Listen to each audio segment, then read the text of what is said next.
Welcome r/nuclear revenge. A semi-nuclear revenge. Very satisfying.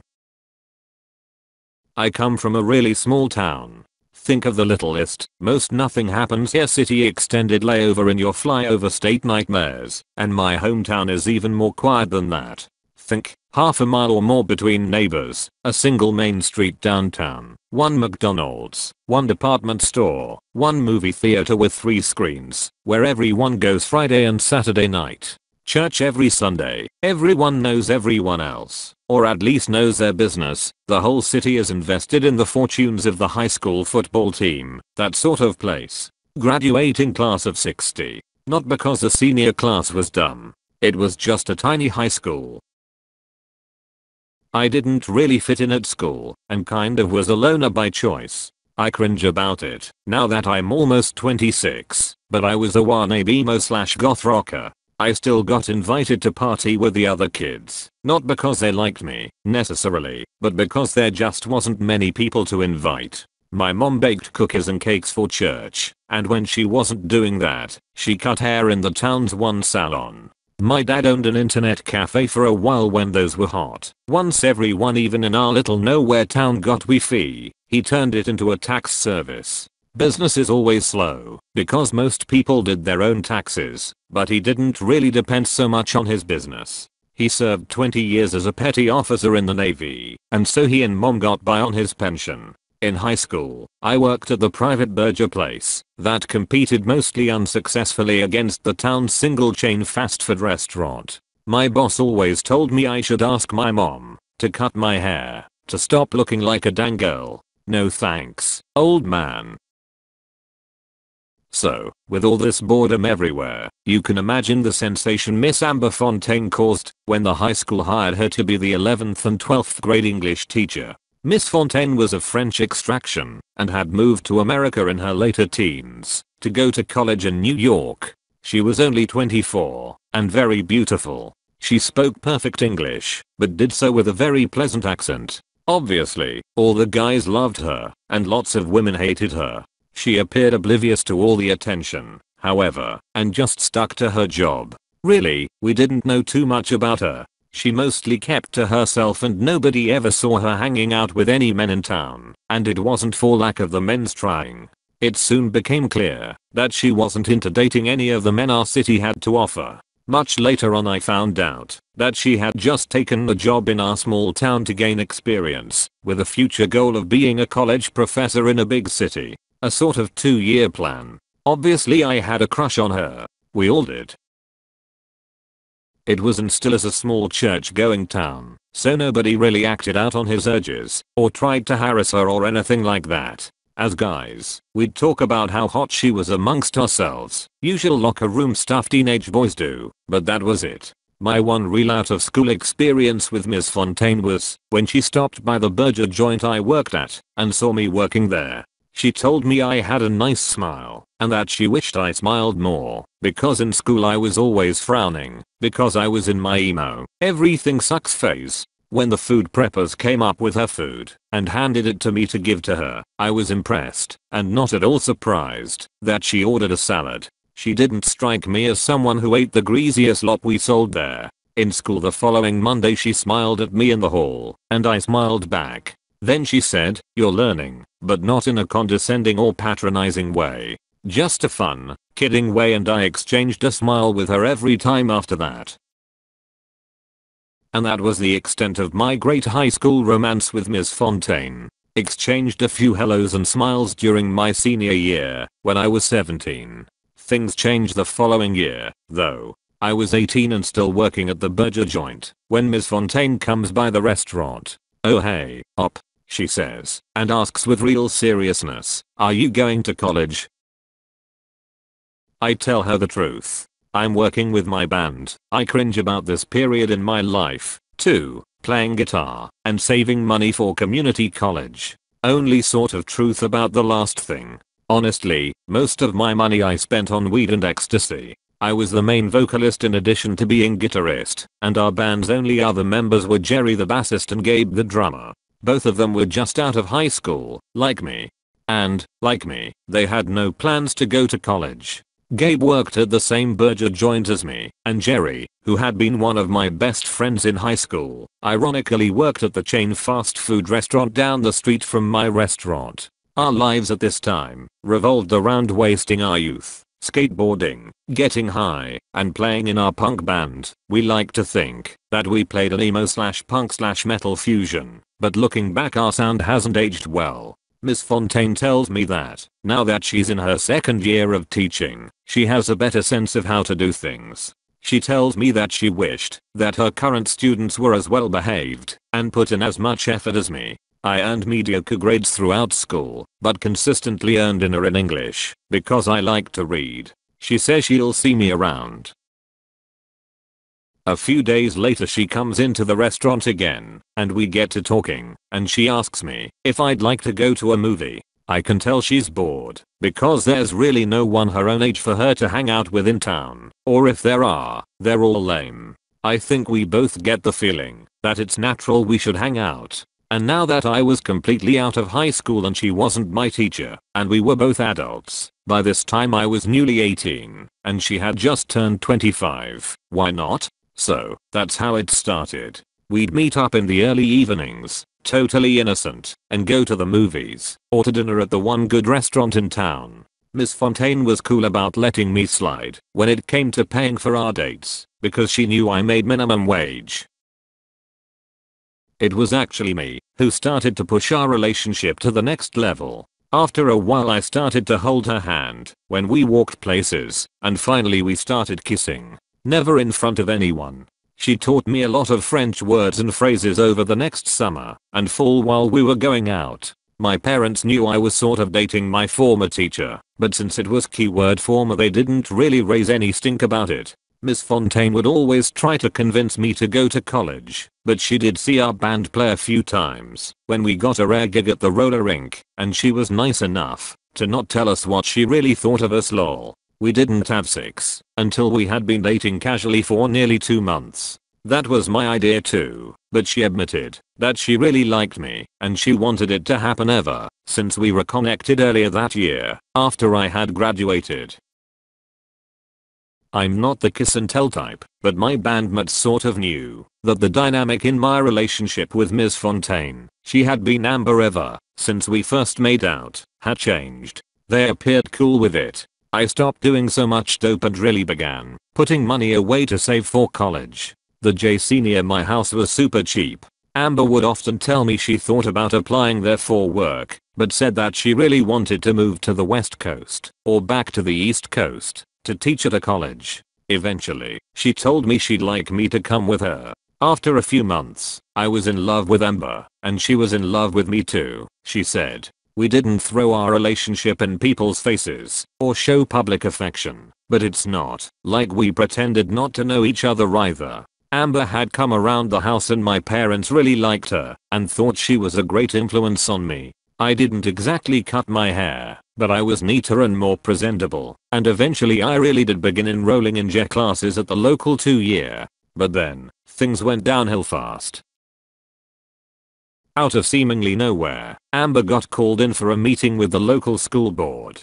This is my secondary account of the situation, as Amber was the one there, not me. There had been reports that she was dating a former student romantically, they were talking about me, and that she was having a sexual relationship with said student when he was still a minor and still attending high school. Of course, she denied everything.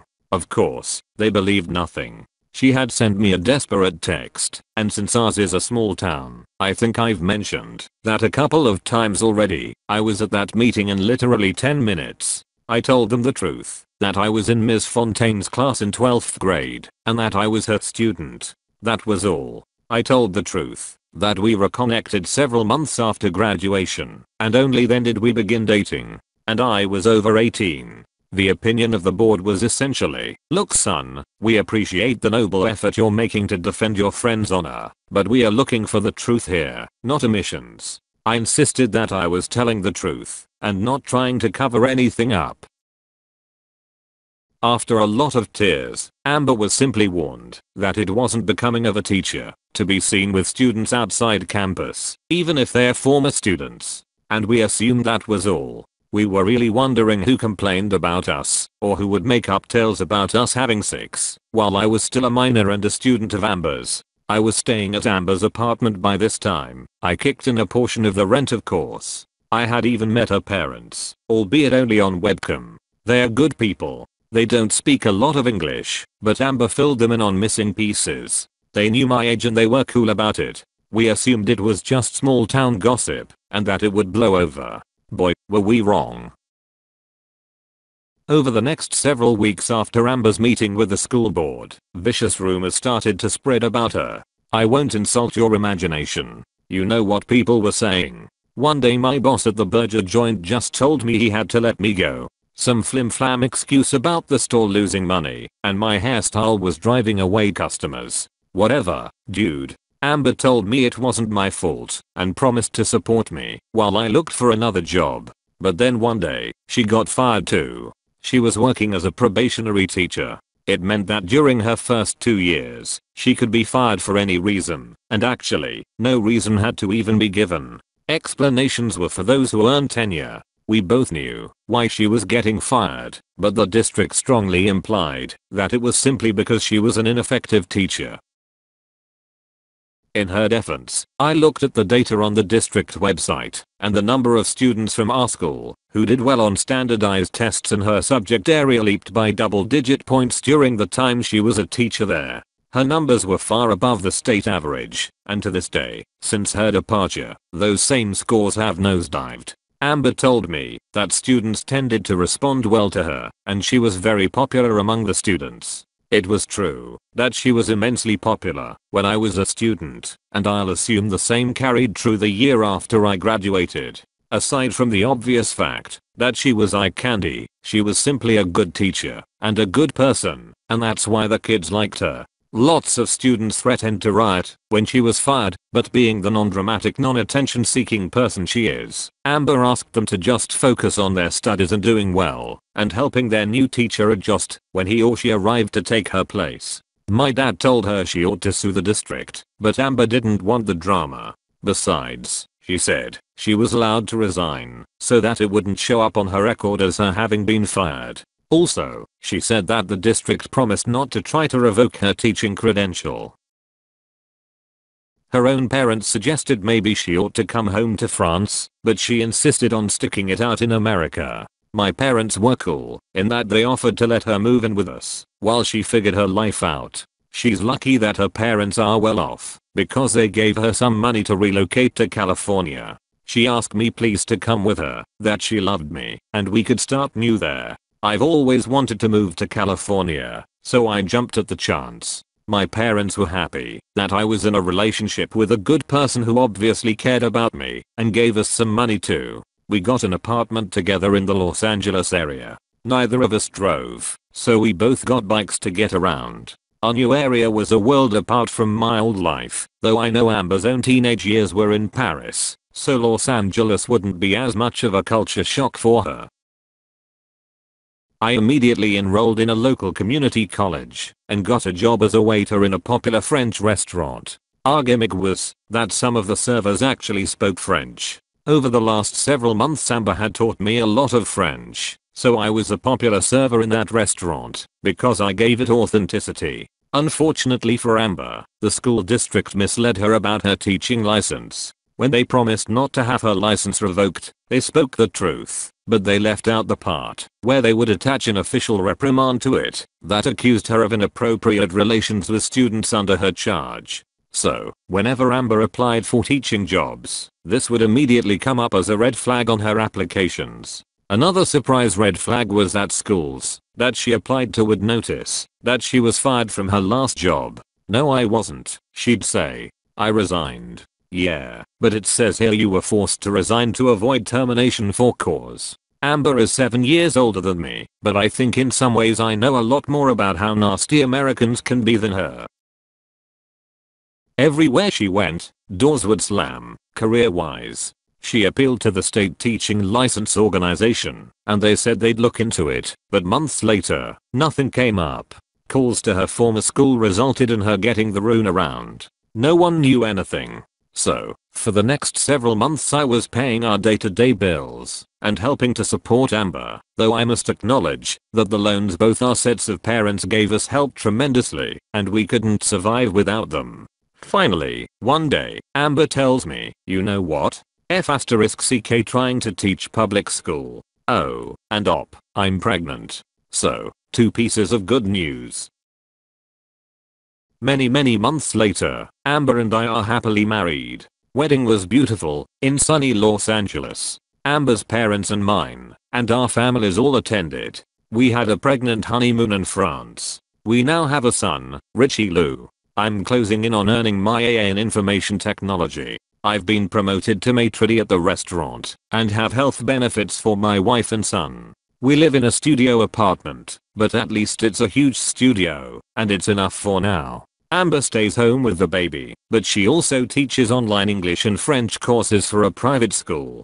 So, even though she's blacklisted from teaching in the public K-12 district, she can still teach, which is her passion. More months pass, and I got my first job in it, troubleshooting computers for a small company downtown. I make double what I used to at the restaurant, and my employer has a program where I can finish my bay while I work, and they will subsidize 50% for free, and the other 50% they will dock from my pay in small monthly installments. Sounds like an amazing deal, and I take it. We move to a bigger apartment. Amber is making her awesome contribution both as a mother and to our finances with her tutoring. We are planning for her to eventually go back to school for her graduate degrees, so she can finally fulfill her dream of teaching college.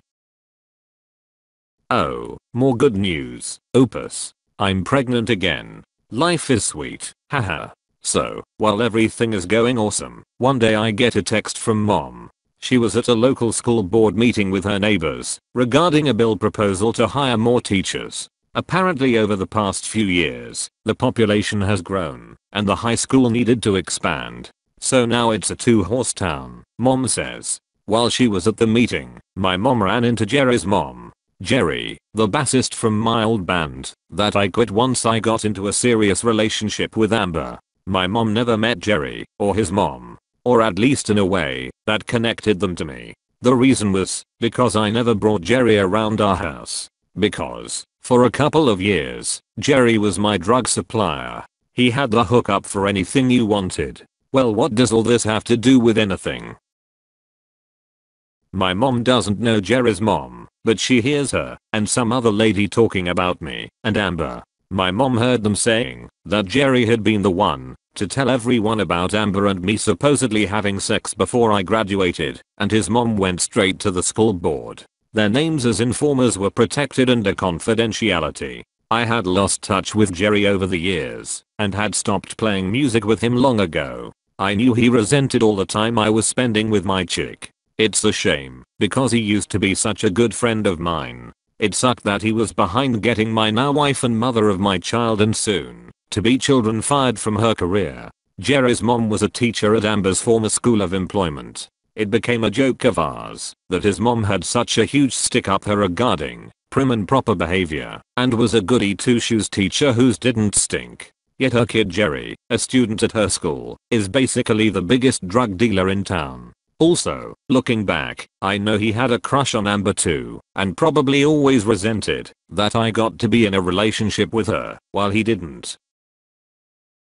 Maybe it's because she knows quality, you jerk. I was interested to learn that Jerry's mom was now on the school board. I didn't tell Amber about all this right away. I just asked her to tell me what she remembered about Mrs. Jerry's mom. She told me that Jerry's mom was always really mean to her and often one of the main instigators in getting everyone, the adults, on campus to exclude her from teacher social activities. It's one of the main reasons why Amber didn't make friends with the other teachers. Amber tells me that the male teachers tended to be nice to her at first, but female teachers overwhelmingly despised her before they even knew her. Jerry's mom, Amber told me, was also the teacher she knows who started a petition not to renew her contract for even a second year at the school. This was the first I heard about this. Evidently only a few female teachers signed the petition, but the petition was placed in Amber's permanent file as evidence that the staff lacked confidence in her.